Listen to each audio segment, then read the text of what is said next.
এখন শাবান মাস শুরু হয়ে গেছে, আর এই শাবান মাসে অধিকাংশ মানুষ উদাসীন থাকে, গাফেল থাকে। কারণ এর আগের যেটা মাস রজব মাস, সেটা 4টি হারাম মাসের মধ্যে একটি, সম্মানিত মাসের মধ্যে একটি, ফলে মানুষ সম্মান দেয়, মানুষ তার গুরুত্ব বুঝে। শাবান মাসের পরের মাস রমজান মাস, রমজান মাসের সবার কাছে গুরুত্ব আছে, ফজিলত আছে, ফলে রোজা রাখে এবং বিভিন্ন ধরনের ইবাদত করে, আমল করে। কিন্তু এই দুটি মাসের মধ্যবর্তী মাস হচ্ছে শাবান মাস, আর এই মাসে অধিকাংশ মানুষ গাফেল থাকে।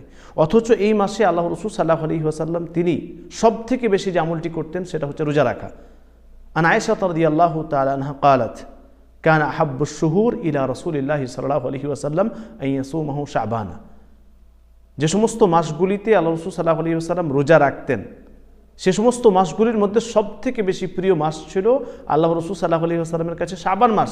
শাবান মাসে তিনি সবথেকে বেশি রোজা রাখতেন। রমজান মাসে রোজা রাখা ফরজ, ফলে রমজান মাসে তিনি সম্পূর্ণ মাস রোজা রাখতেন, কিন্তু রমজান মাস বাদ দিয়ে সবথেকে বেশি রোজা রাখতেন শাবান মাসে।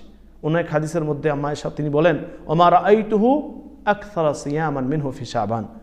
আমি শাবান মাসে রাসূল সাল্লাল্লাহু আলাইহি ওয়াসাল্লামকে যত বেশি রোজা রাখতে দেখেছি অন্য কোনো আর মাসে দেখিনি।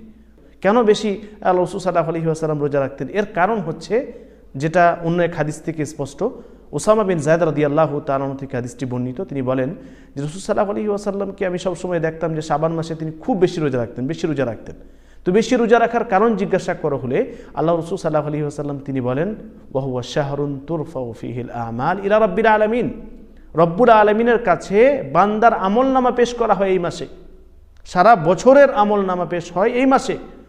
আল্লাহ রাসূল বলছেন, ফা ওয়াহিব্বু আন ইউরফা আমালি ওয়া আনা সাইম। ফলে আমি পছন্দ করি, আমি ভালোবাসি যে আমার আমলনামা পেশ করা হোক এমন অবস্থায় যে আমি রোজা অবস্থায় আছি, রোজা অবস্থায় আমার আমলনামা পেশ করা হোক, এটা আল্লাহ রাসূল সাল্লাল্লাহু আলাইহি ওয়াসাল্লাম পছন্দ করতেন। ফলে শাবান মাসে বেশি বেশি রোজা রাখতেন। অতএব আমরা ইনশাআল্লাহ বেশি বেশি এই শাবান মাসে রোজা রাখার চেষ্টা করব। আল্লাহ তাআলা আমাদের সকলকে তৌফিক দান করুন। আমিন। তাকাব্বাল ইয়া রাব্বাল আলামিন।